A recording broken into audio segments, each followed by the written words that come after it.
Hands where I can see them now. I'm recording. What's your name and badge number? You can't Stop arguing and comply. Don't touch me. I'm not a threat. Why are you coming at me? Back up now. I'm on my porch, man. You can't. Back up. Control 321, start me another unit. It started as a neighbor argument, and then suddenly there were officers at the door, acting like they were hunting a threat.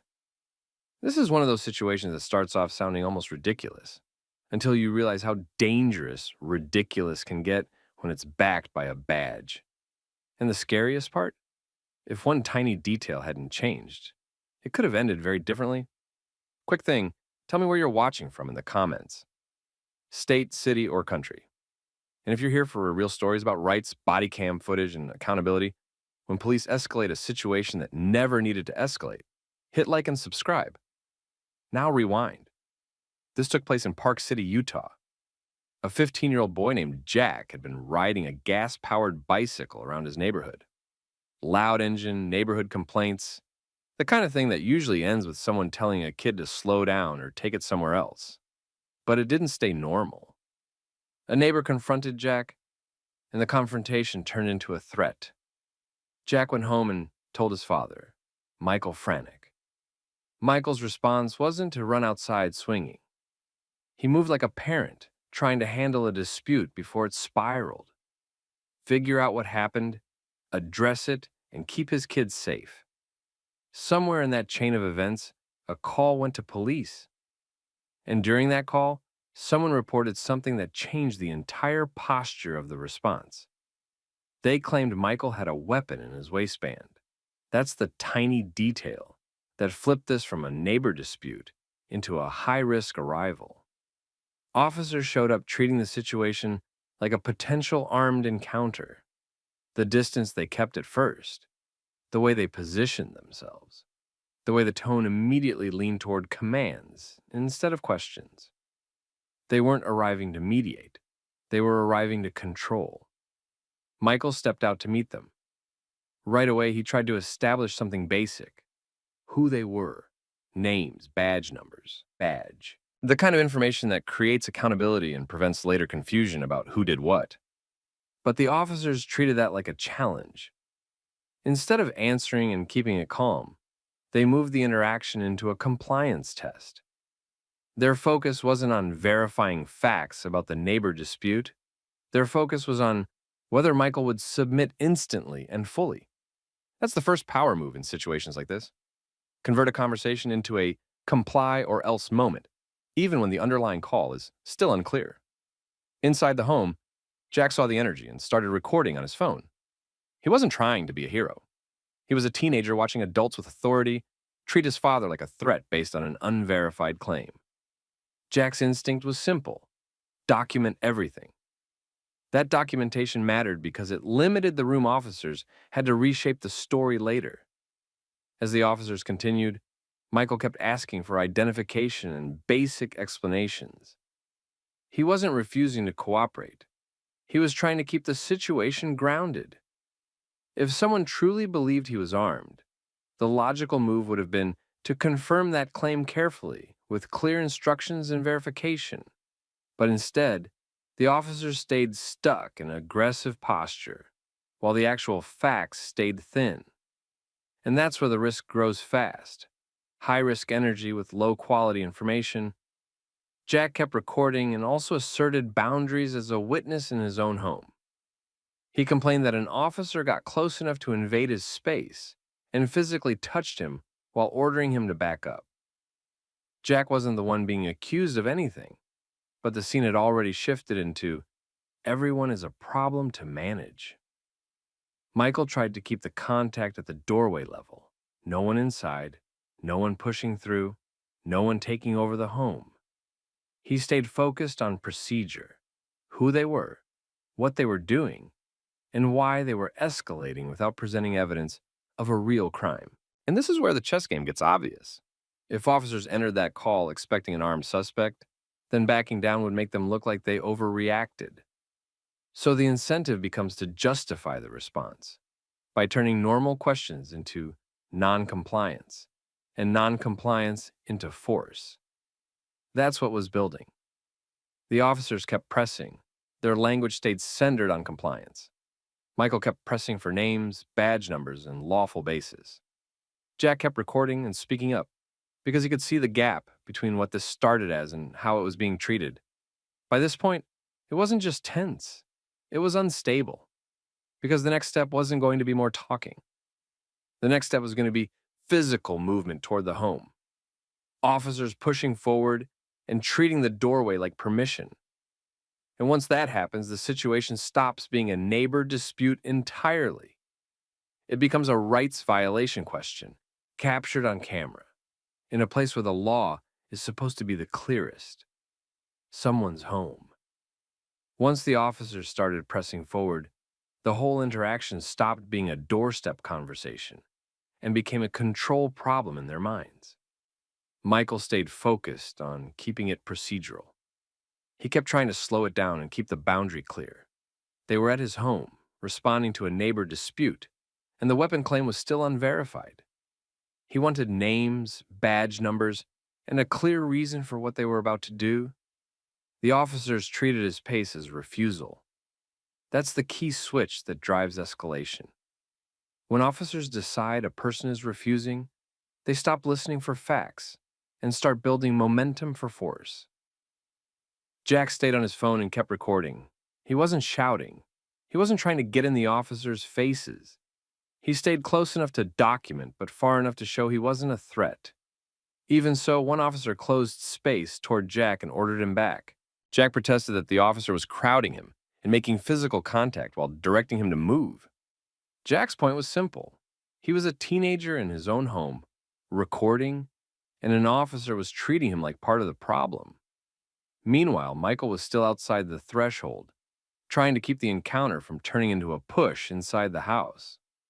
The officers didn't pause to verify the waistband claim in a careful way.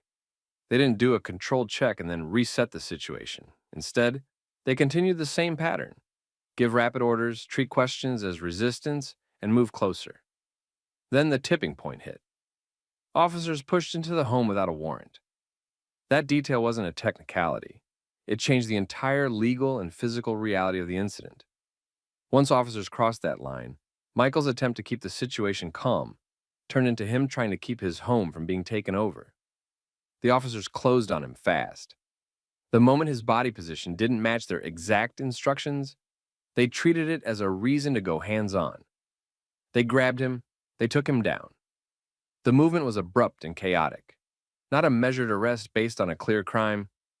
It looked like a takedown designed to win control first and explain later. Jack's recording captured the shift. One moment it was argument and procedure, the next it was physical force. Michael ended up on the ground and was tased during the struggle. Officers framed it as necessary because he was not complying, but even as they forced control, their own body cam captured something that mattered. They acknowledged they didn't have solid evidence of an underlying crime driving this level of force. That contradiction is what made this incident explode later. Because if there was no confirmed weapon, no confirmed burglary, and no confirmed violent offense, then what exactly justified rushing into a home, tackling a homeowner, and using a taser? The officers kept pushing the compliance narrative. They treated every movement and every word as something to correct. It wasn't about resolving the neighbor dispute anymore. It was about proving they could dominate the scene. Jack stayed filming through it. He kept asserting that the officers didn't have a warrant and that the situation started as a neighbor dispute, not a violent crime. He didn't magically stop the officers, but he did something important. He kept the record clean. He showed who was escalating and when. And this is where the power chess got ugly. Because once officers use force in a situation that doesn't clearly justify it, the next move is often to protect the decision. That protection usually comes through charges. If the original call doesn't give you a clean charge, you reach for the ones that are easiest to claim after the fact. That's exactly where this headed. After the takedown, officers started talking through potential charges in a way that wasn't tied to the neighbor dispute itself. The focus shifted to behavior-based accusations that can be stacked around any tense encounter: resisting, disorderly conduct, failure to identify. The kind of labels that sound legitimate on paper but often function as cover when the original reason for contact falls apart. Jack kept recording and kept pointing out the problem. He watched officers treat his father as a threat, while also admitting on camera that they didn't have evidence of an actual crime matching the high-risk posture they arrived with. Jack also continued to complain about how officers handled him, including the close physical positioning and contact while ordering him away. Then came the moment that turned this from a troubling incident into a documented scandal.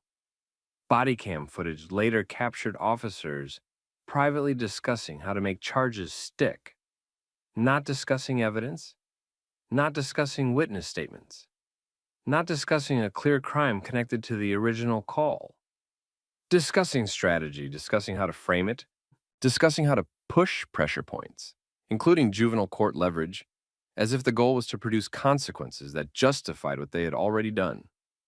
And the reason that mattered wasn't just optics, it showed intent.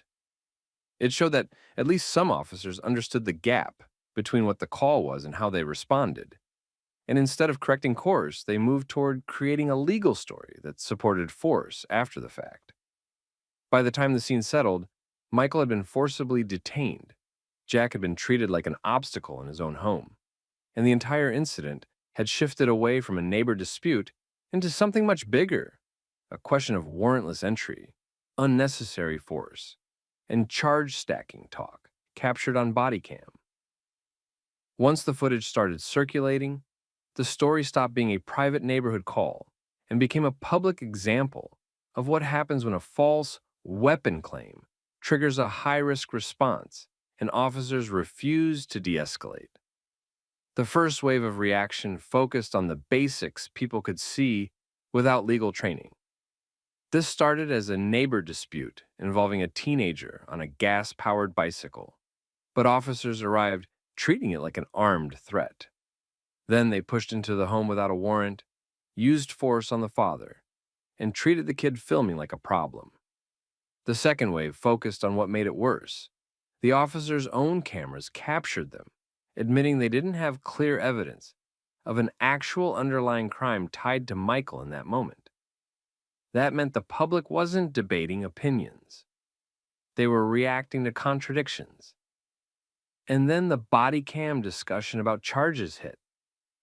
That piece changed the conversation from bad judgment to intentional cover, because the footage showed officers privately discussing how to make charges stick after the fact, including tossing around common add-on charges like resisting and disorderly conduct, and talking about pressure through juvenile court. They weren't talking about a proven offense that happened before police arrived. They were talking about building a legal justification for the force and entry that had already happened. That's why the legal side didn't just fade away. When the case reached prosecutors, the response was not a full endorsement of what the officers did. Parts of the case were declined or reduced, but it didn't cleanly disappear either. Misdemeanor charges lingered and moved toward a trial schedule, which is its own kind of punishment, even when the case is weak. It means court dates, legal fees, stress, and the constant risk that a system will reward the narrative of compliance over the reality of what happened.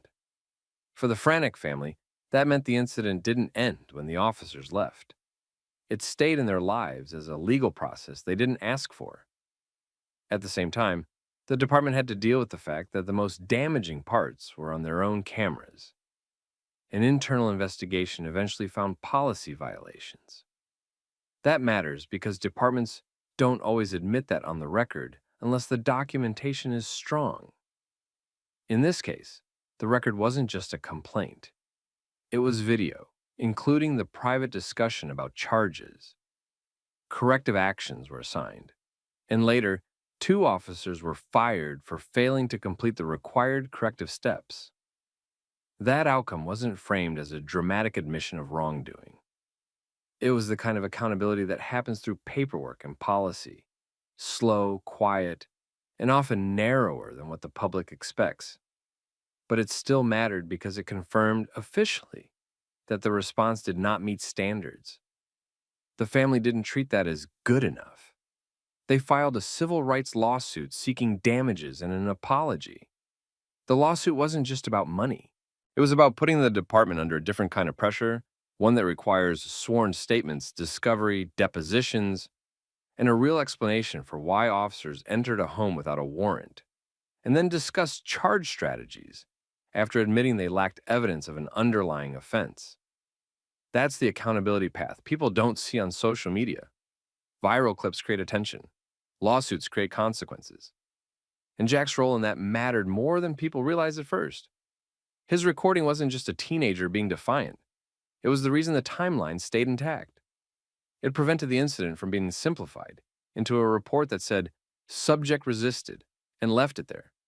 It gave the public and investigators something solid to compare against the official narrative. By the time this moved toward trial scheduling and civil litigation, the neighbor dispute was almost irrelevant. The real issue was how easily a false claim can turn police into a high-risk entry team, and how quickly some officers will shift into charge stacking mode when the original reason for the call doesn't support the level of force they used. Here's the part viewers should sit with. If the weapon in the waistband claim had never been made, this likely stays a complaint and a conversation. If Jack hadn't recorded, it likely becomes a report about non-compliance. If Bodycam hadn't captured the private charge talk, the department could have framed it as confusion and moved on. That's how ridiculous becomes dangerous. When the system has the power to turn a thin story into a serious encounter, and then write the official ending. So, ask yourself, if you were Michael, would you have tried to slow it down and demand names and badge numbers? Or would you have said as little as possible and tried to end it fast? And if you were Jack, would you have recorded, even with officers trying to push you back? Drop your thoughts in the comments. And if you've ever seen a situation escalate because someone made a claim that officers treated like fact, share that too. And if you want more story times like this, realistic, modern, and focused on accountability, like the video, share it with someone who needs it, and subscribe so you don't miss the next one. Stop right there. Don't move. What is happening? Why are you out here right now? I'm running. I live nearby. What's the reason for the stop? You match a description. A description of what? I'm in running clothes. Just a person. Keep your hands where I can see them. The patrol cars came in fast and tight, like they were closing a net. Tomas Griff was still in running clothes, sweat on his forehead, phone in his hand, and a deputy was already telling him to stay right where he was while another unit rolled up behind him. Tomas kept his posture steady and his hands visible, but the scene around him kept growing. More lights, more doors opening, more deputies looking at him like he had already done something. This is one of those situations that starts off sounding almost ridiculous, until you realize how dangerous ridiculous can get when it's backed by a badge. And the scariest part? If one tiny detail hadn't changed, it could have ended very differently.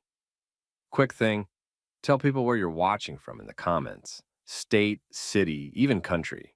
And if you watch stories about real-world accountability, power plays, and people staying calm when the system gets it wrong, hit like and subscribe so you don't miss the next one. Now rewind, because this didn't start with Tomas doing anything illegal. It started with a call. Deltona, Florida. Suburban streets, quiet blocks, the kind of neighborhood where people notice anything unfamiliar and treat it like a problem. Deputies were responding to a reported burglary. A witness had called it in, and dispatch pushed out a description. The problem was the description was the kind that causes trouble. Vague, inconsistent, and easy to force under the first person who matched the broadest parts of it. And Tomas, a black man out for a run, ended up in the path of that match.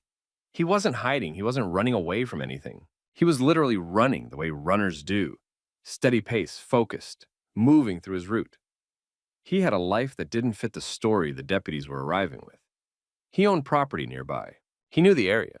He was the kind of person who handled details because he had learned the hard way that details were what kept situations from spinning out. That mattered because the deputies didn't arrive looking for clarity. They arrived looking for control. When they spotted Tomas, they didn't approach like he was a runner who might have seen something.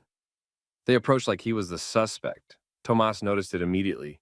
The spacing of the cars, the way they boxed him off the street, the way they positioned themselves to cut off movement, the way no one started with basic questions meant to confirm identity in a normal, calm way. Tomas stayed calm anyway. He told them who he was. He explained that he was out for a run. He offered identification early, before anyone had to demand it. He tried to do everything people are told to do in these moments. But that is where the power chess game started. Because even when a person cooperates, a stop like this can still become a detention if the officers decide they need a hold while they figure things out. And that's the danger zone. That's where vague descriptions and pressure from higher-ups turn into extra units, longer waits, and more aggressive posture. Tomas handed over ID. He explained he owned property nearby and could prove it. He pointed out he had nothing to hide because he was live streaming the whole thing on his phone. He said it clearly, not as a threat, but as a fact. Everything was being recorded. That detail changed the temperature. Some deputies got more careful right away. Others got more irritated. You could see it in their body language. Recording removes the ability to rewrite what happened later. It makes people choose their words differently. It forces everyone to act like they might have to explain themselves. Even with that, the scene kept tightening. A deputy kept Tomas in place and made it clear he was not free to just continue his run. Another deputy moved around him, scanning him like they were looking for something that wasn't there. Tomas stayed polite, but he also stayed firm. He didn't get loud, he didn't panic, he didn't make sudden moves. He did everything right. And still, the deputies treated him like everything right was suspicious. Tomas asked what the description actually was. The answers he got didn't line up cleanly. One detail would be mentioned, then another would contradict it. The direction of travel didn't make sense with where Tomas was found.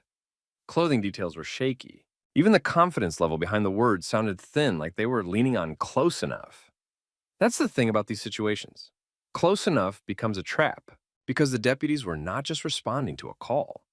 They were responding to expectations. A burglary call creates adrenaline. It creates a need to show action. It creates a feeling that letting the wrong person walk away would be a failure. And when that mindset takes over, every calm explanation from an innocent person starts being treated as a story that needs to be tested. Tomas kept answering. He kept presenting proof. He kept his voice measured, and then one deputy, the one who seemed less aggressive than the others, started acting like he was trying to keep the situation from getting worse. That deputy didn't say Tomas was under arrest, but he also didn't treat him like a free citizen. He gave the vibe of someone stuck in the middle, someone who didn't fully believe Tomas was the suspect, but also didn't want to challenge the chain of command in front of everyone. Tomas could tell. And viewers could tell, too, because the deputy's behavior didn't match the level of force being applied. The deputy kept signaling that Tomas just needed to wait, that it would be sorted out, that nobody wanted anything bad to happen. Tomas didn't take comfort in that because he knew what the situation looked like from the outside. A black man boxed in by multiple patrol cars while deputies checked his story. That's not reassurance. That's risk. At one point, the deputy admitted something important. The pressure wasn't coming from evidence in front of them. It was coming from above. A sergeant was pushing the stop forward. The message was basically to hold Tomas until they could be sure. That's when Tomas did what more people wish they could do in these moments. He didn't explode, but he did name the pattern.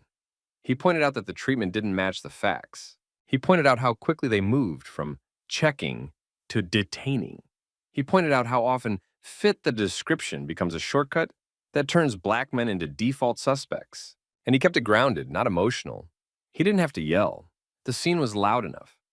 The deputy responded the way people often respond when they don't want to face what's happening. He kept insisting it wasn't about race. He tried to make it sound like procedure, like everyone would get the same treatment. But right there in real time, Tomas was proving the opposite. Because the deputies weren't working from solid information. They were working from a vague description and the assumption that the runner they stopped could be the guy. And once that assumption is in place, everything Tomas did got filtered through it. His calmness became too calm. His proof became too ready. His phone became a problem. Even the fact that he owned property nearby became something they wanted to verify, like it was an unlikely claim instead of a normal fact. That's the chess move the system uses. Make normal things sound suspicious, then act like detention is the responsible choice. While this was happening, the neighborhood was watching. People came out. A woman nearby noticed the setup and started paying attention, because the scene didn't match the story of a dangerous burglary suspect. Tomas wasn't acting like someone who had just broken into a home. He was acting like someone who had just been stopped for existing. The deputy's tone shifted again because now it wasn't just Tomas's live stream. It was the public. And that creates another kind of pressure, one the department can't control. Still, nobody was ready to admit the obvious. They didn't actually have enough to justify what they were doing. So they did what departments do in that moment. They stalled. They kept Tomas there. They made calls. They waited for confirmation. They repeated the same phrases, just doing their job, just checking, just making sure. Tomas asked what was taking so long because the longer detention drags out, the more it becomes its own punishment. It interrupts your day, it humiliates you, it marks you in front of strangers, and it sends the message that your freedom depends on whether someone feels like believing you. The deputy kept telling Tomas that it would be fine and that it wasn't going to go anywhere serious. He kept circling back to the same reassurance, but he also kept circling back to the same excuse. They needed to confirm, and the confirmation they needed wasn't coming from facts at the scene. It was coming from somewhere else, someone getting a clearer image from a witness or a video. The longer Tomas stood there, the more the stop stopped being about a burglary and started being about control. The deputies kept him boxed in on the roadside like they were freezing time until someone else could solve their uncertainty for them. Cars stayed positioned to limit movement. One deputy kept a steady watch on Tomas's hands and waist, like he was expecting a sudden change. Another stayed near the patrol car, working the radio, waiting for something, anything, that would justify how big the response had gotten. Tomas didn't give them a single excuse to escalate. He stayed still. He kept his phone up. He kept his voice level. He repeated the same basic facts: who he was, where he lived, why he was there, and that he could prove his connection to the area. He didn't argue about authority. He argued about logic. And that's when the power chess really showed itself. Because once an officer decides someone is a possible suspect, the goal quietly shifts. It's no longer figure out what happened. It becomes don't look wrong. So the deputies leaned into stalling tactics. They didn't accuse Tomas directly, but they also didn't treat him like a regular person who had been temporarily questioned. They held him in that gray zone where the citizen has all the limits of detention without the clarity of an arrest. Tomas kept asking for the description details, and the more it came out, the messier it sounded. It wasn't a clean match. It wasn't even close. The suspect description kept wobbling. Clothing details that didn't match a runner. Physical details that changed depending on who was speaking. And direction of travel that didn't line up with where Tomas had been stopped. It was the kind of description that could describe half the county if you said it fast enough. But instead of admitting the description was weak, the deputies treated the weakness like a reason to hold Tomas longer. That's the trick. When the information is vague, enforcement fills the gaps with suspicion. Tomas didn't raise his voice, but he did tighten his boundaries. He explained clearly that he was being treated like a suspect without solid information. He said the stop felt like it was happening because he was a black man in the wrong place at the wrong time. He said it in a way that didn't invite debate, more like a statement of reality. A nearby neighbor had fully locked in by then. People were watching from driveways and porches. At least one person was recording too. And Tomas's live stream meant none of this could be cleaned up later with a rewritten narrative. That's when Deputy Rourke, the one who seemed stuck between sides, kept trying to soften it. He kept insisting it wasn't about race. He kept trying to sell procedure. He kept trying to calm Thomas down even though Thomas was already calm. And that right there was the tell. When someone is already calm and you keep telling them to calm down, it's not about their behavior. It's about making them smaller. Tomas didn't take the bait. He didn't turn it into a yelling match. He kept it tight and factual. He pointed out that he had done everything asked of him. He had given ID. He had explained his presence. He had offered proof. He had stayed respectful. And still he was being surrounded like he was dangerous. The deputy responded with more reassurance, and Tomas responded by continuing to document. This part matters because it's where most situations like this go wrong. Not because the innocent person gets aggressive, but because officers get impatient. They start treating the person's dignity as defiance. They start using tone as justification. They start stacking little claims to build a reason to do more. But Tomas never gave them the emotional reaction they were used to controlling. And that forced the deputies to rely on the one thing they couldn't manipulate: actual identification from the witness. Eventually, word came through that they were getting a clearer image from someone who had seen the suspect more directly. A video still, a better look. Something concrete. And for the first time, the deputy's confidence shifted into hesitation. The body language changed. Less chest-forward energy, less "we got him." More side glances between deputies. More radio checking. More waiting for the final piece to save face. Then it came in. A clearer image reached them, and it didn't match Tomas. Not the face, not the build, not the clothes, not the person. The entire reason they were holding Tomas evaporated in a second. And you could see how fast the system flips when it realizes it's wrong. The deputies backed off the intensity almost immediately. The stance loosened. The tone softened. The talk became polite. The same people who had treated Tomas like a threat started treating him like a misunderstanding. Apologies followed. Not the kind that fully owned the harm, the kind that tried to smooth it over. They said they were just responding to a call. They said they had to check. They said it was an overreaction. They said sorry for the inconvenience. Tomas accepted the reality without absorbing the blame. He didn't celebrate. He didn't insult them. He didn't explode. He did something more effective. He made it plain that the problem wasn't one deputy's attitude. The problem was the entire process that allowed a vague description to turn into a multi-card detention of an innocent man. And he ended it with a line that stuck because it was simple and accurate. He said they hadn't stopped him because they knew. They stopped him because they guessed. That was the moment the deputies couldn't argue with, because the video proved it. They released him. Tomas kept walking away under his own control, phone still recording, still steady. He didn't run off like someone afraid. He left like someone who understood he had just survived a system that can decide your reality for you. But the story didn't end on that street.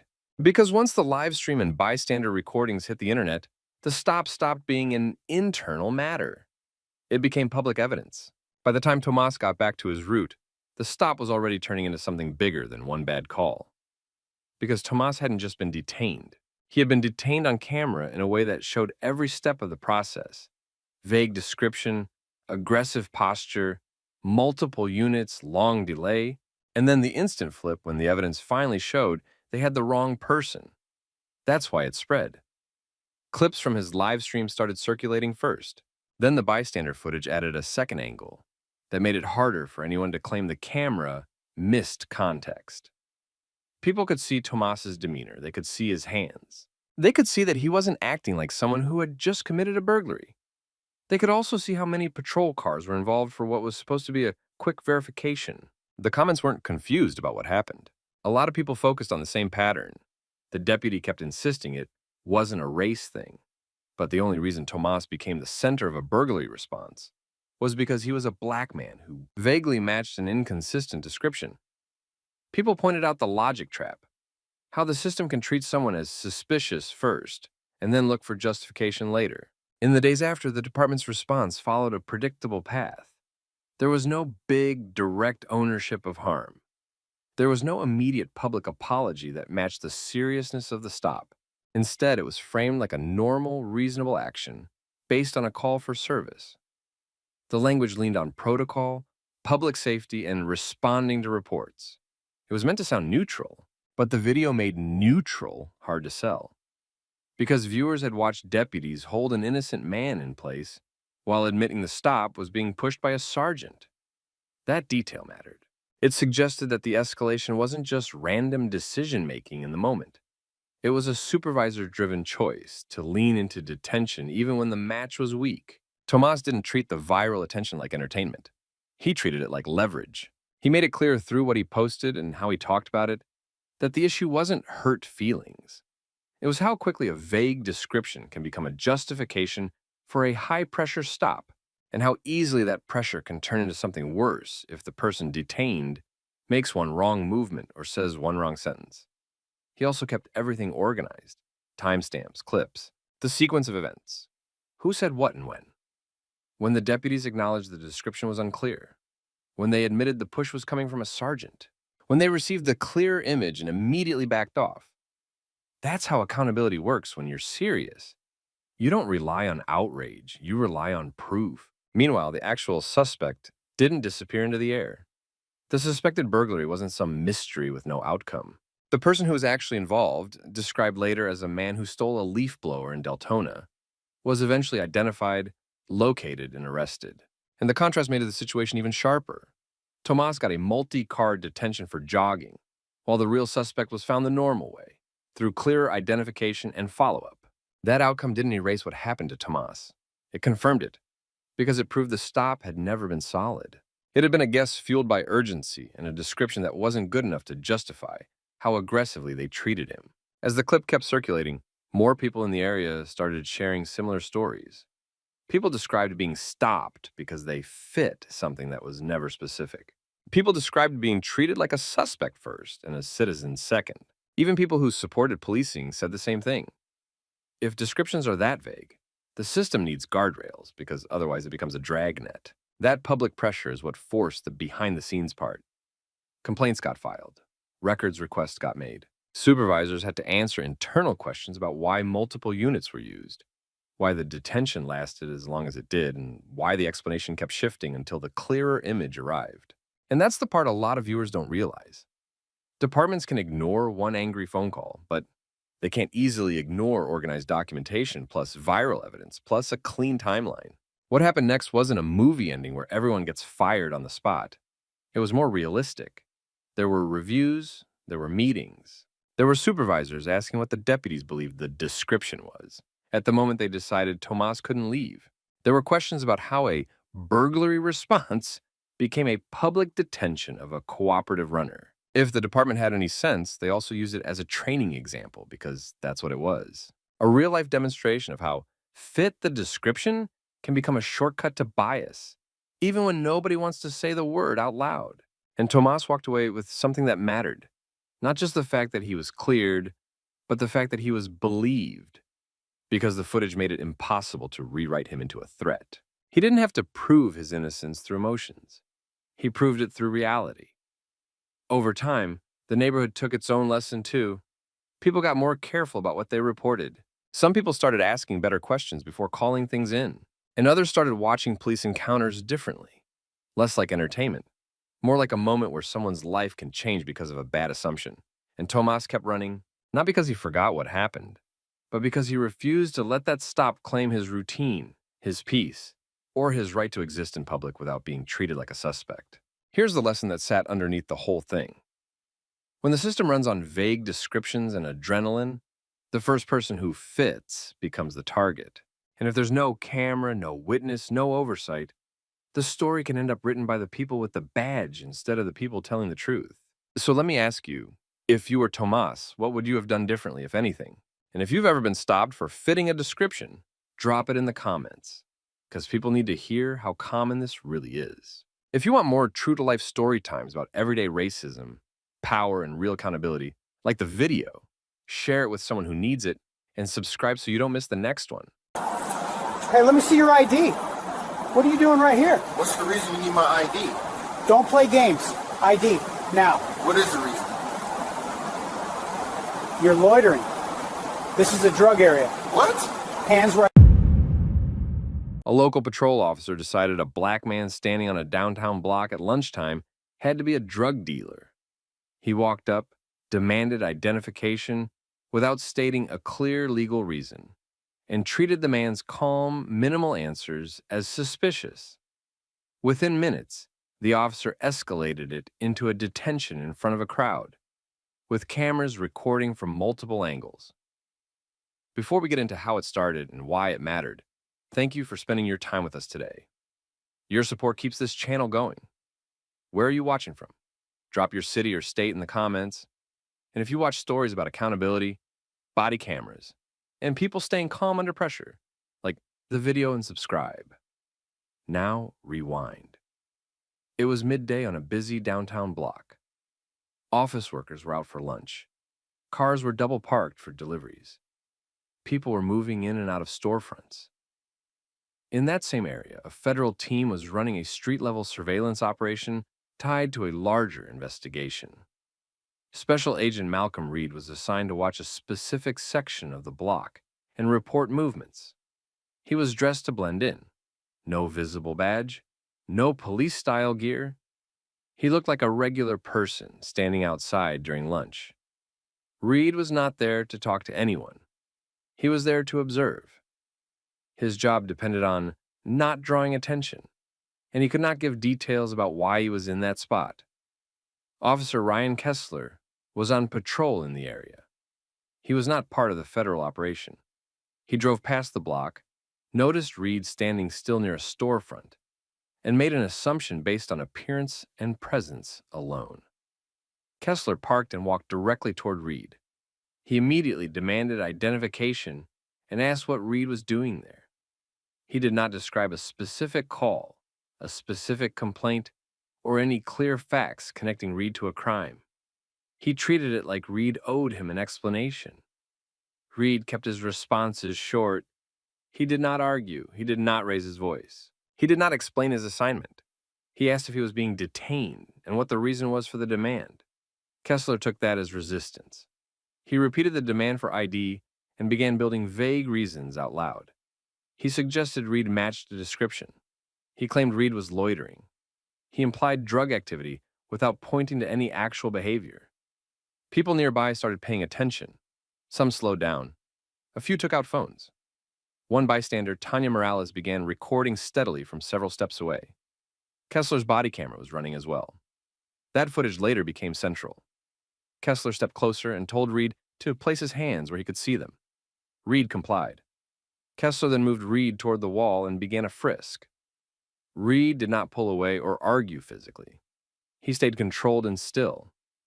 Kessler was not satisfied. He treated Reed's calm behavior as suspicious and called for backup. A second officer arrived. Kessler spoke as if he already had justification, but he still did not name a specific crime supported by specific facts. He described Reed as evasive because Reed would not give detailed answers. Kessler then escalated the encounter to a detention. He told Reed he was being detained, moved Reed's hands behind his back, and put him in handcuffs on the sidewalk in front of passing pedestrians. Reed stayed calm. He did not resist. He did not reveal his identity.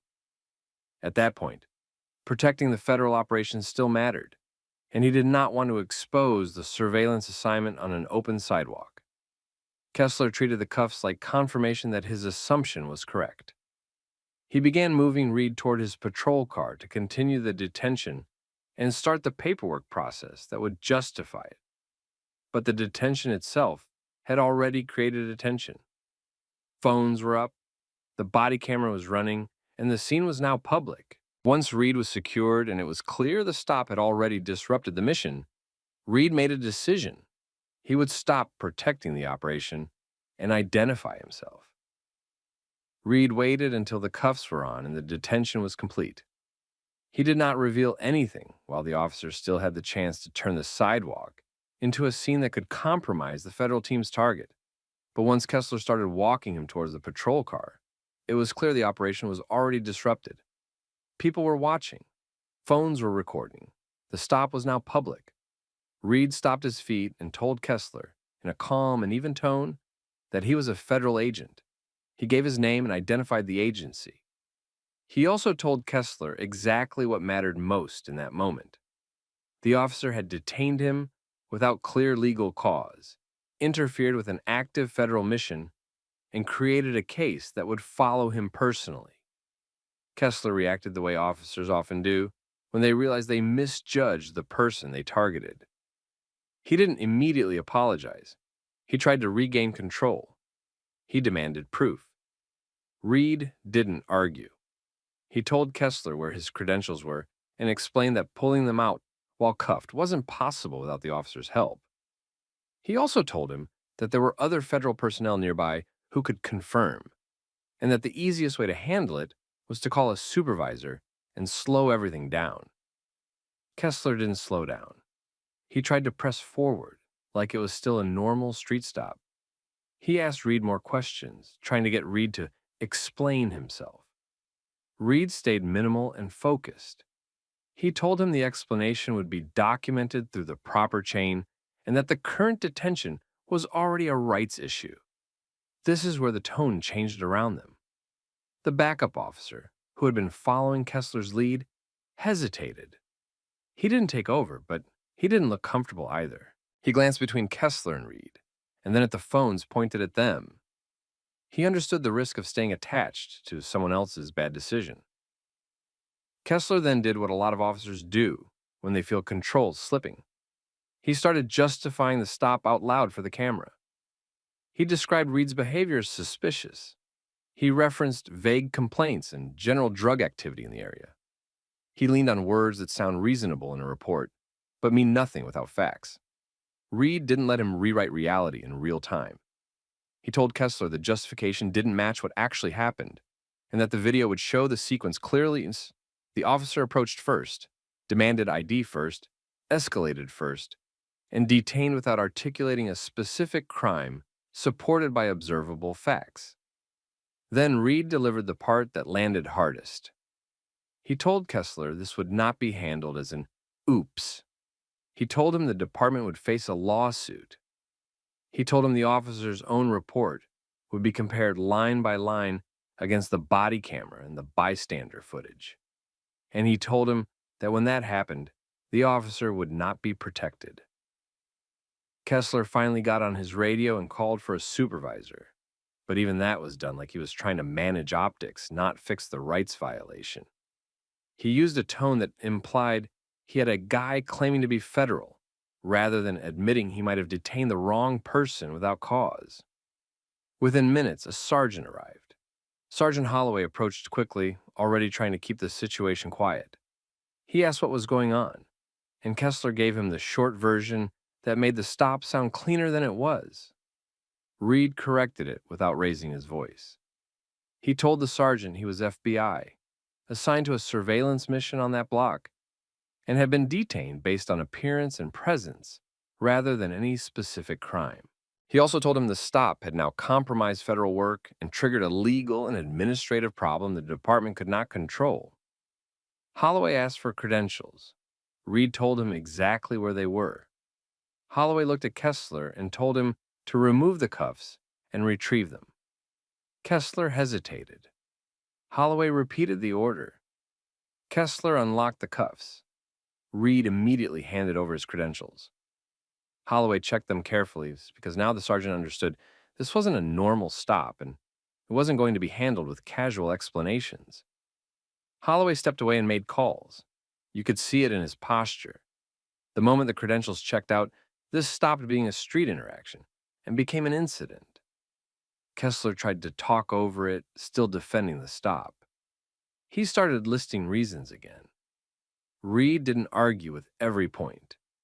He focused on what would matter later, the lack of cause, the escalation, and the fact that the officer's story was already being recorded from multiple angles. Tanya Morales kept recording. She didn't get involved. She didn't approach. She just held the phone steady.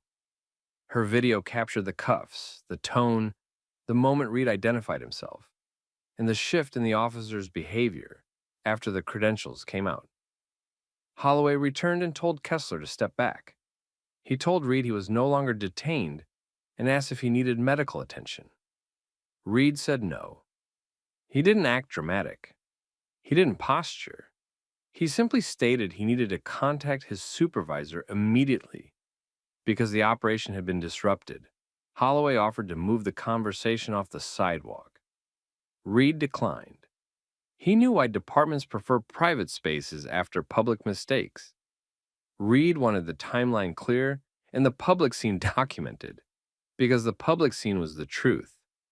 Reed called his supervisory special agent. He reported what happened in a structured way: time, location, officer name, the detention sequence, and the fact that civilian recording existed.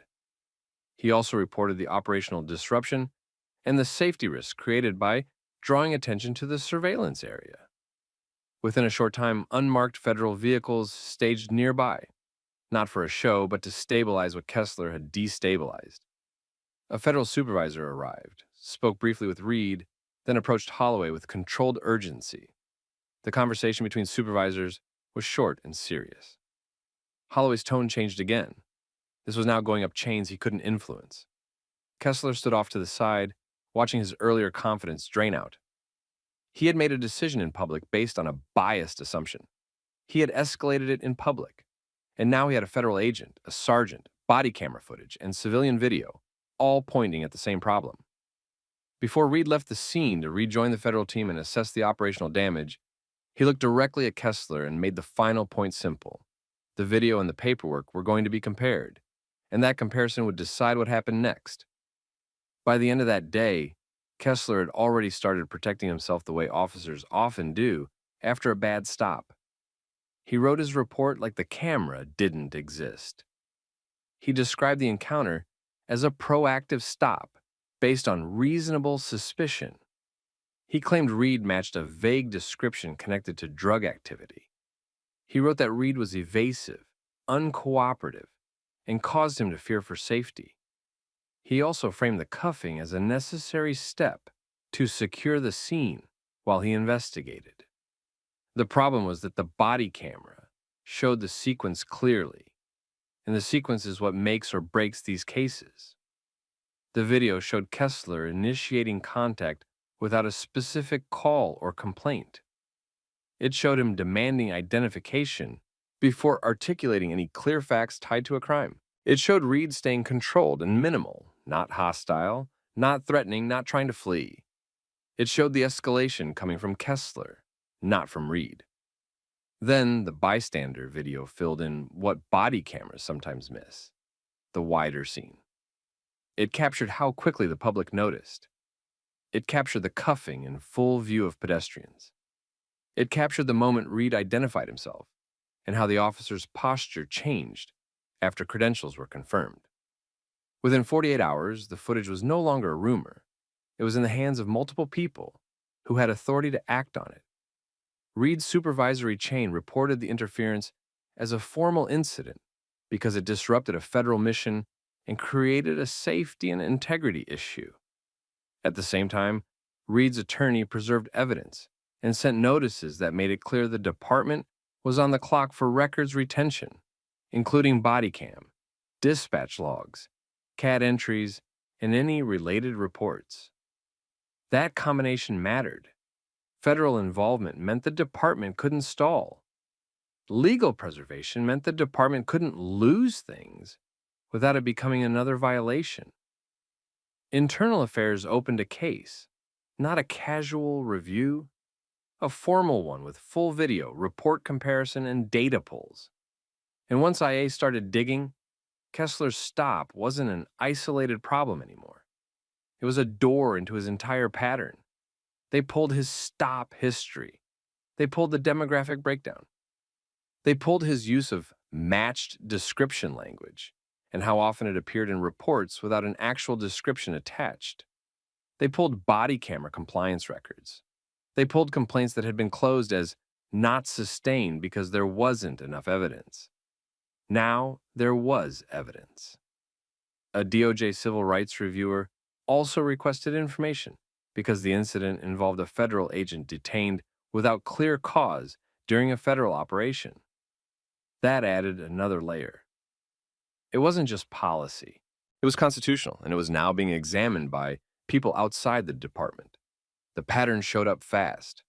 Kessler had a high volume of stops compared to peers assigned to similar areas.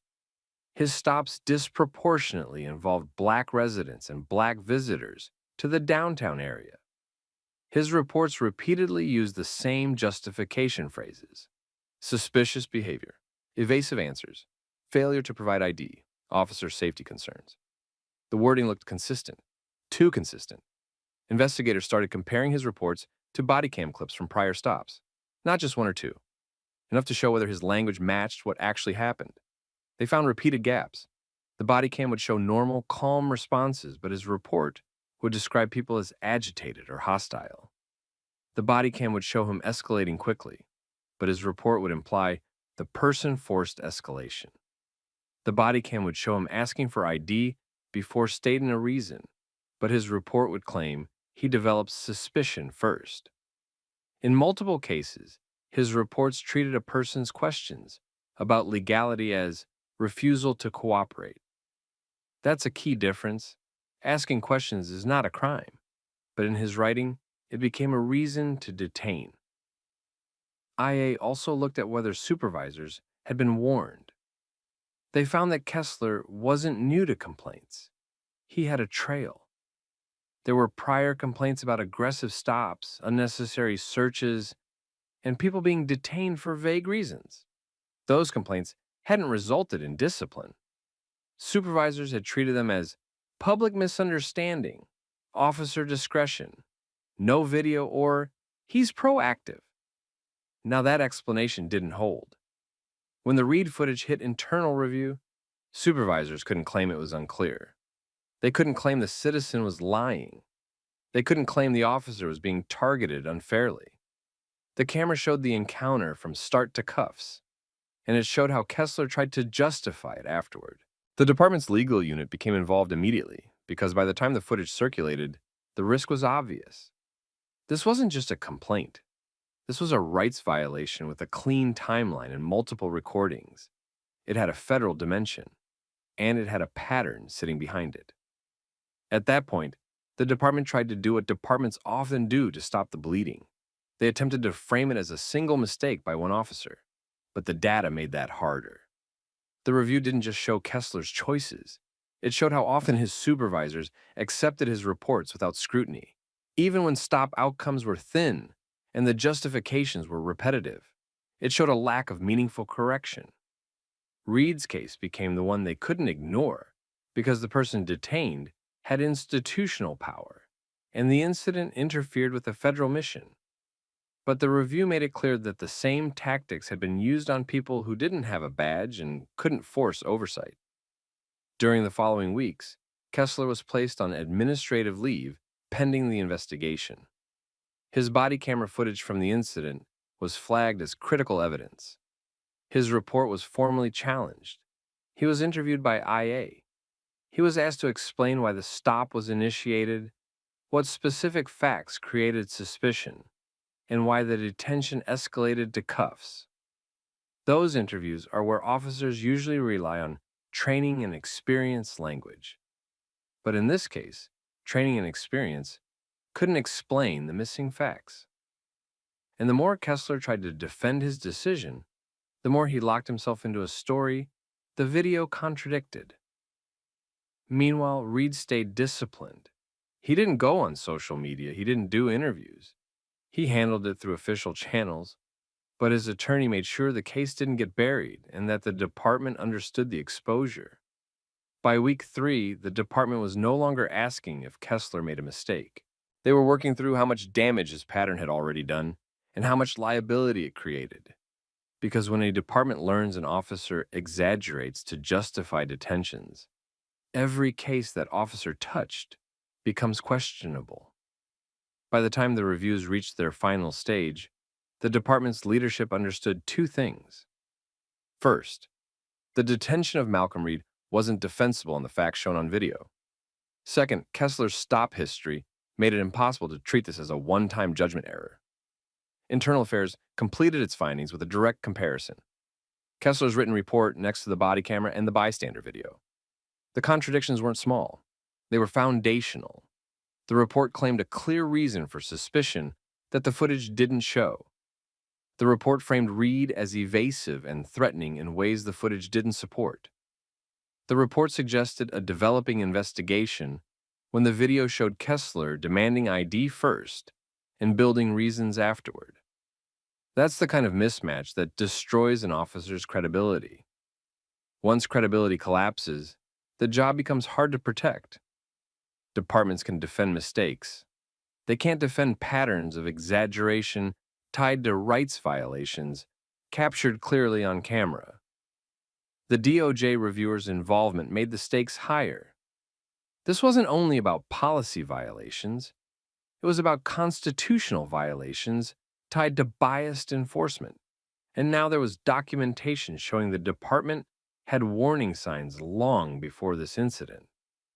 The department moved toward termination, and it didn't happen quietly inside a back office the way they prefer. The footage had already spread. People downtown recognized the location. The bystander video was shared widely. Community groups asked why the officer was still employed. Local reporters requested records. At the same time, the department's legal counsel began settlement talks because the liability picture was clear. The damages weren't only about the cuffing. The damages included the unlawful detention, the public humiliation, the operational interference, and the fact that the stop was driven by assumptions rather than articulable facts. The department also faced the wider issue. The review tied this incident to a larger pattern, which made the risk of trial worse.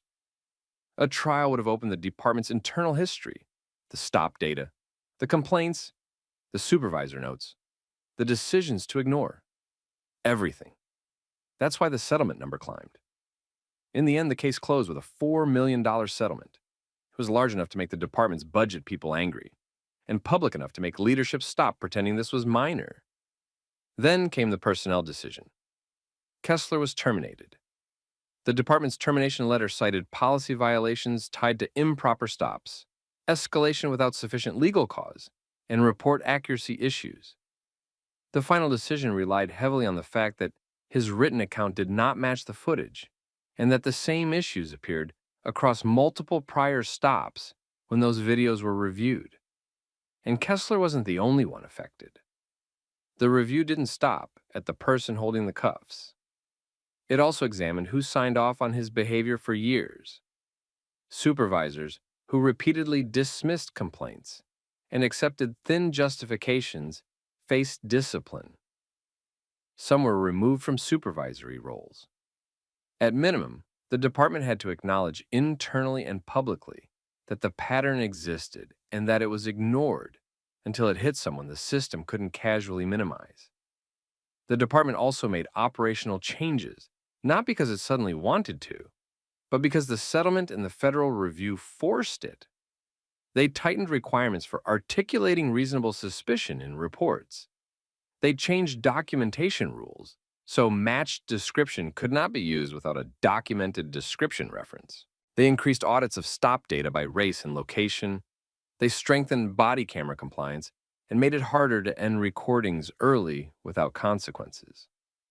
They also created an early warning threshold that triggered review when an officer's stop volume and complaint history crossed certain limits. Those changes didn't fix everything overnight, but they changed the department's ability to pretend it wasn't happening. For Reed, the outcome was clear but not celebratory. He didn't treat it like a victory lap. He treated it like accountability that should have happened earlier before other people were pulled into the same situation without the ability to force review. He also treated it like a reminder of how quickly professionalism gets read the wrong way when someone has already decided what they think they're seeing. He had stayed calm. He had stayed controlled. He had given minimal answers to protect a mission. And none of that stopped an officer from escalating, because the officer wasn't reacting to behavior. He was reacting to assumption. The key lesson in this case wasn't complicated. The video showed what happened. The report tried to describe something else. And when those two were placed side by side, the truth won. That's what ended Kessler's career. Not a speech, not a rumor, not a viral headline. A clean timeline and a clear record. So here's the question for you. If you were standing on that sidewalk watching it happen, what would you have done? Would you have recorded? Would you have kept walking? Have you ever seen a situation where the official story didn't match what people witnessed? Drop your thoughts in the comments. And if you've been through something similar, share what happened. And if you want more real-world story times about accountability, recorded proof, and consequences that actually stick, make sure you like this video, share it with someone who needs to hear it, and subscribe to the channel so you don't miss the next story. Stand up. Need your ID. What is wrong? Just give me your identification. What's the legal reason you need it? You're too suspicious. I'm not going back and forth. Stand up, now. I'm requesting a supervisor. Right now.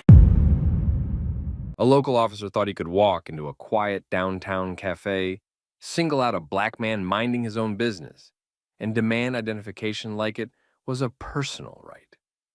What he didn't know was that the calm man at the window table wasn't just another customer he could pressure into complying. He was the head of internal affairs, and every step the officer took was about to become evidence.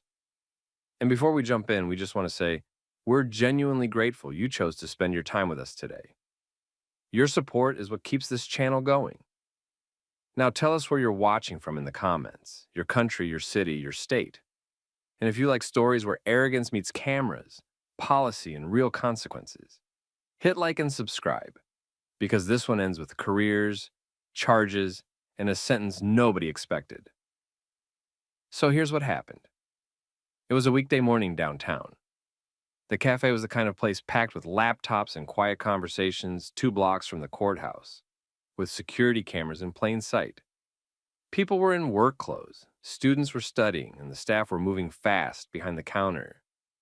Malcolm Pierce sat alone near the front window. He was black, late 40s, dressed like any other professional on a day off. Coffee on the table, laptop open, phone set to the side. Nothing loud, nothing confrontational. Just a man using a public space the way everyone else was. Malcolm also happened to be the head of internal affairs for the city's police department, but nobody in that cafe knew that, and Malcolm made sure it stayed that way. Officer Tyler Grady walked in without ordering anything. He didn't scan the pastry case or check the line. He scanned people. He moved with the attitude of someone used to turning normal situations into contacts that looked productive on paper. He locked onto Malcolm and went straight to the table. Grady demanded identification immediately without giving a clear reason. He positioned himself close enough that Malcolm couldn't stand up and leave without bumping into him. That body positioning mattered because it quietly turned a casual demand into a controlled space. Malcolm didn't argue and he didn't raise his voice. He didn't reach into his pockets. He kept his hands visible on the table and asked one clean question that forces accountability, whether he was being detained or free to leave. Grady avoided answering. Instead, he repeated the ID demand and treated Malcolm's question like disrespect. Then Grady tried to justify it after the fact. He claimed Malcolm looked suspicious. He implied Malcolm matched a description. He suggested the cafe had concerns. The problem was the room itself didn't match the story. The staff looked confused, not relieved. The customers looked uncomfortable, not protected. And the cafe manager, Asha Moreno, stepped out from behind the counter and watched closely because she could tell this wasn't a response to a call. It was an officer creating a reason in real time. Malcolm stayed in the same calm posture. He asked what specific facts supported the demand. He asked what legal cause existed. Grady escalated by shifting to control language. He treated Malcolm's refusal to hand over ID as non-compliance, even though there was no clear lawful basis stated for the demand. He warned Malcolm that refusing would lead to consequences. That was the first major procedural mistake, trying to convert a voluntary request into a forced demand without articulable cause. Grady then moved the encounter toward detention without doing the one thing that makes detention lawful, stating specific, checkable facts tied to a crime. He kept it vague on purpose because vague sounds safe in the moment. Vague also collapses later when video exists, and video did exist. Grady's body camera was on. The cafe's security cameras covered the seating area from multiple angles. Asha knew exactly where those cameras pointed and how long footage stayed stored. She quietly noted the time in which cameras had a clean view of the table. A barista named Eli Tran also noticed the pattern. He saw an officer crowding a seated customer, heard the tone, and watched the officer refuse to explain the stop. Eli didn't want to get involved directly, but he did what a lot of people do now when they feel something is off. He pulled out his phone and started recording audio discreetly while keeping his distance. Grady tried another pressure tactic. He told Malcolm to stand up. Malcolm didn't stand. He stayed controlled and asked for a supervisor. Grady brushed past that and acted like his own authority was enough. Then Asha stepped closer and made it clear, in a manager's tone, that Malcolm was a paying customer and that staff had not requested police intervention. She didn't challenge the officer emotionally. She challenged the basis of the officer being there. Grady responded by dismissing her input and continuing the stop anyway. That was the moment the encounter shifted from questionable to openly reckless, because Grady was now overriding the very business concern he had implied earlier. The excuse stopped matching the reality in the room, and the cameras captured that mismatch clearly. Malcolm still didn't reveal who he was. He could have ended it instantly by identifying himself. But Malcolm understood something most people never get to use. The best accountability case is the one where the officer can't claim he was treated differently because of rank. So Malcolm let the officer keep choosing his own steps. Grady then called for backup and described the situation in a way that made Malcolm sound like a problem. He used language that would prime the next officer to arrive ready to handle someone, not to evaluate legality.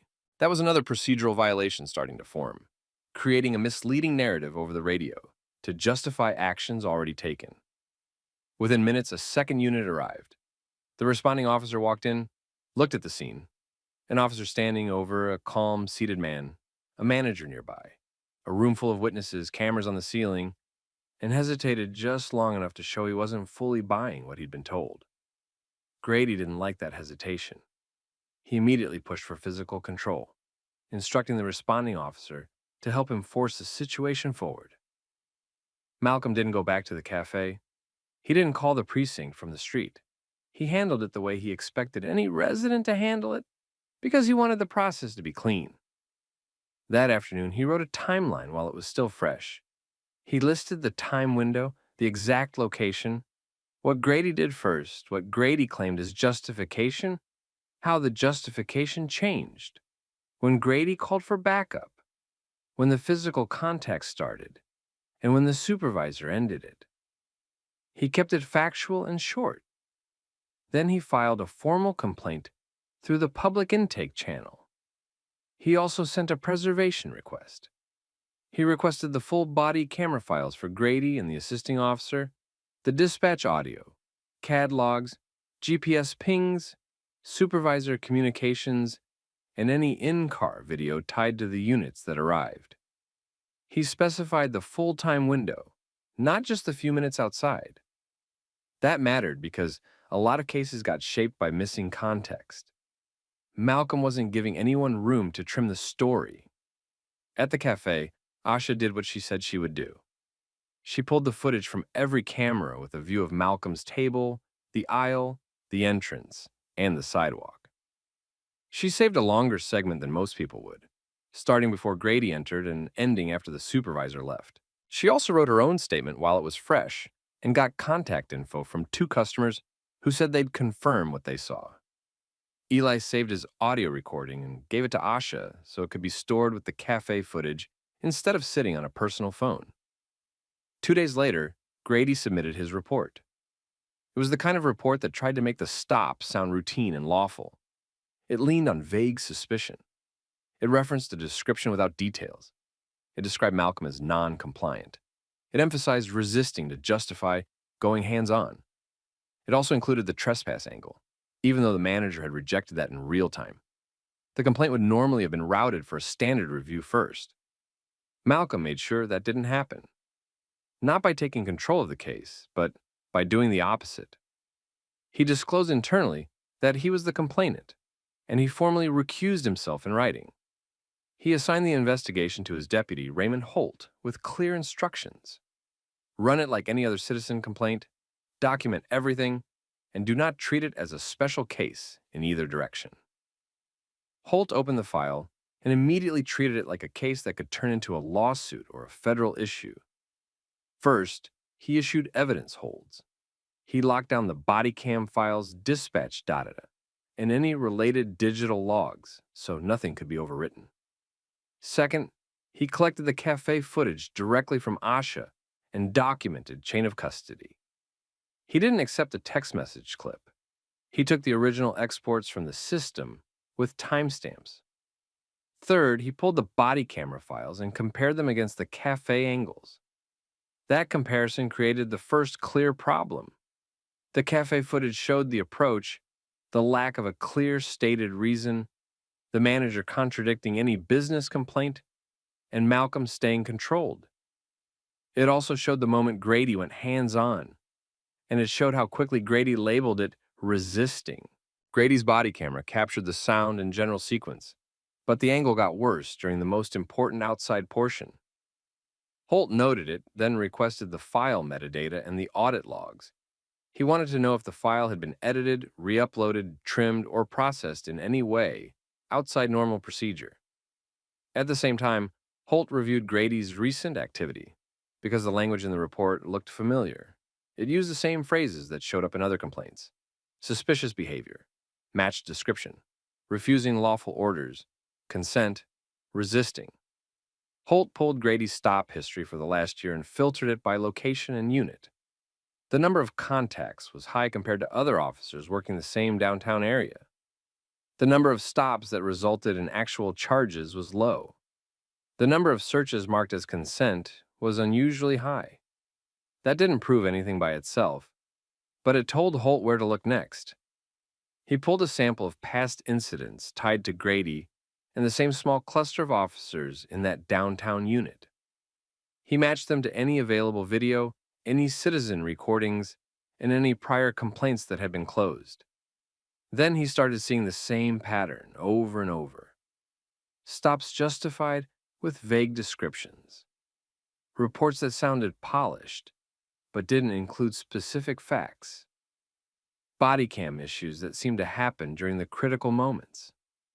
People being labeled as resisting when the video didn't show aggression. One case had a report claiming a man agreed to a search, but the audio didn't show a clear agreement. Another case had a report claiming a woman made a threatening movement, but the video showed her hands up. Another case had a camera malfunction that began right before an alleged discovery. Holt documented each discrepancy. He didn't jump to conclusions. He built a list. Then he received the audit logs related to Grady's Bodycam file from the cafe incident. The logs showed access and handling that didn't match standard workflow. The file had been opened and processed more than once before it was officially turned over for review. Holt flagged it immediately. That was the first moment the case shifted from a bad stop to a potential evidence issue.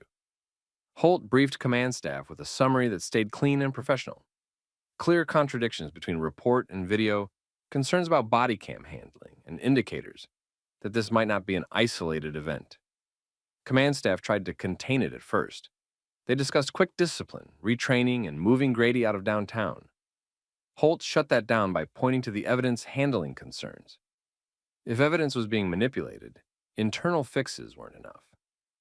Holt scheduled formal interviews. Asha, Eli, the two customers, the assisting officer, the supervisor, and Grady. Grady's interview followed the same line as his report. He insisted the stop was lawful. He repeated the vague justification. He emphasized resisting. When Holt pressed for specifics, Grady couldn't provide clear details that matched the footage. Holt also asked about the camera angle shift outside. Grady said it was incidental. Holt didn't argue. He logged the answer, then logged the audit data that suggested the file had been handled in a way that required explanation. By the end of the second week, Holt had enough to take the next step without guessing. He prepared a referral package focused on two things: pattern indicators tied to the downtown unit and possible evidence handling violations connected to Grady's camera files. That package didn't accuse. It presented facts, comparisons, and timestamps. Holt didn't send a vague summary up the chain. He sent a tight packet. It had the cafe security timestamps, the body cam timestamps, the dispatch log, and the exact places where Grady's report didn't match what the cameras showed. It also included the body cam handling logs that showed the file was accessed and processed more than it should have been before it was turned over for review. Once that packet landed, the department couldn't treat this like a normal complaint. Command staff pulled in legal counsel and ordered a review of the downtown proactive unit, not just Grady. They requested stop data, search rates, complaint history, and body cam availability for the entire unit over a defined period. They tried the usual first move, quiet containment. Grady was pulled off the street and placed on administrative duty pending investigation. The department also ordered him not to discuss the case and not to access any related files.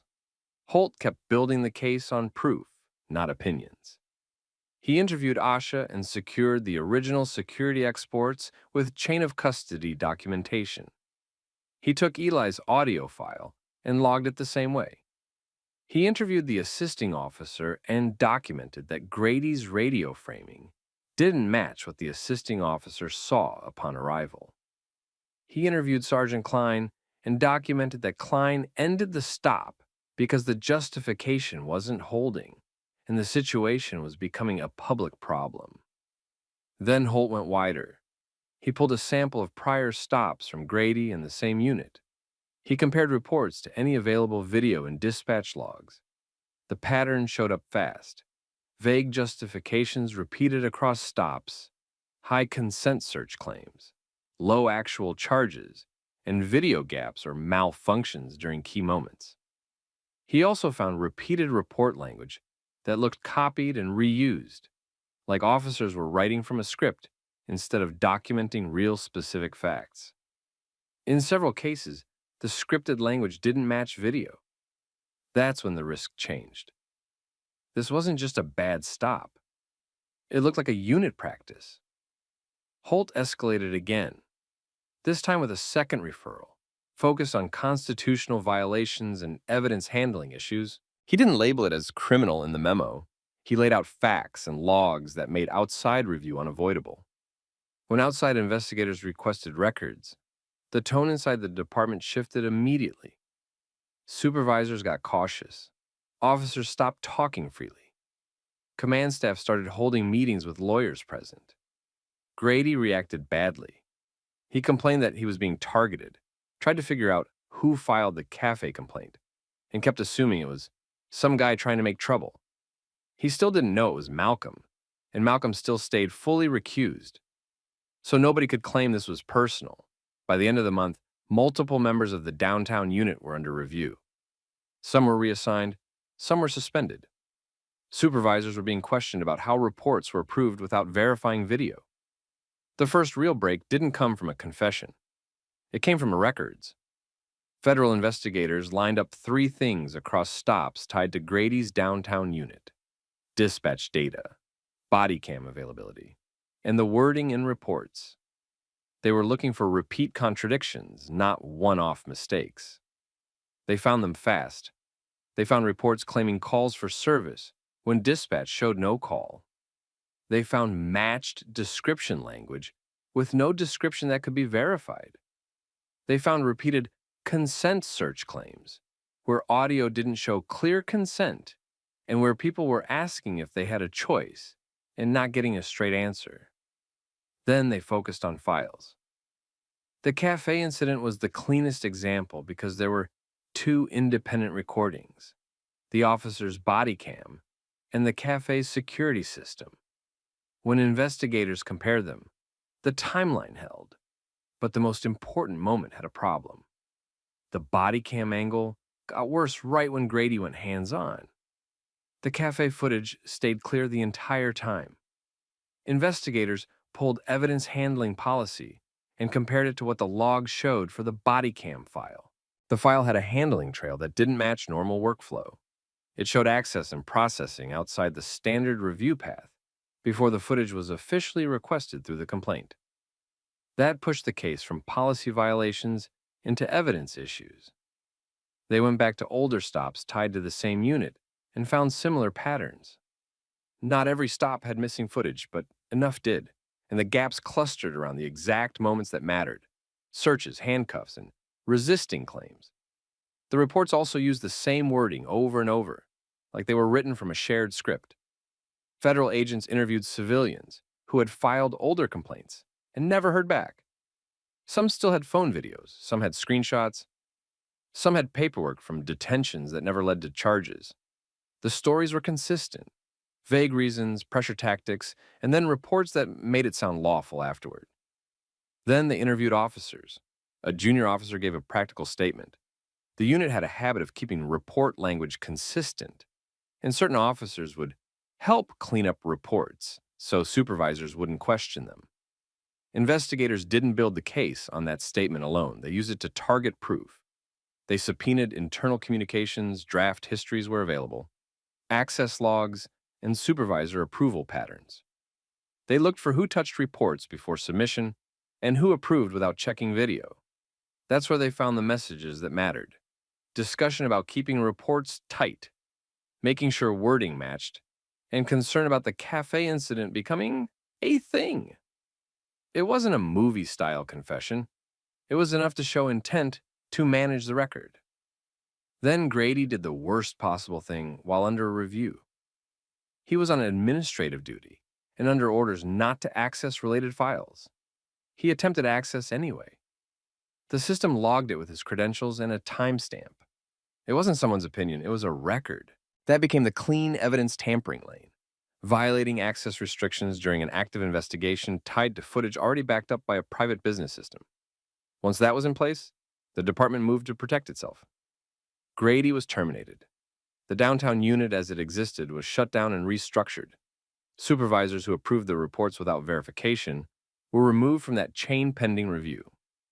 The city publicly confirmed cooperation with federal investigators because it was past the point where they could pretend it was contained.